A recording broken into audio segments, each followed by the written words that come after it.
పెద్ద పెద్ద బండి ఉన్నాయి, కుక్కలు ఉన్నాయి. ముంగట చిన్నోళ్ళు ఆడేవారు, వెనక మన పెద్ద నడుతాడు. ఓకేనా? బారి పోం బారి.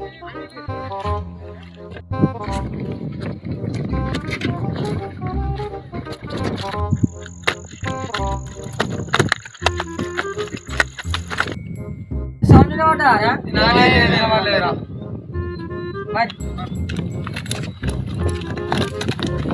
అరే ఒకసారి ఆవురా, నాకు ఎందుకో డౌట్ పడుతుంది. అసలు లెక్క పెట్టారు.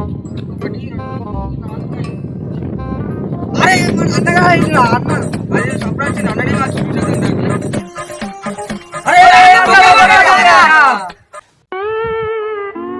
అరే అన్న పెద్దోడని వెనక రమ్మన్నాం కానీ అన్న గుడ్డ సంగతి మనం మర్చిపోయినాం రా.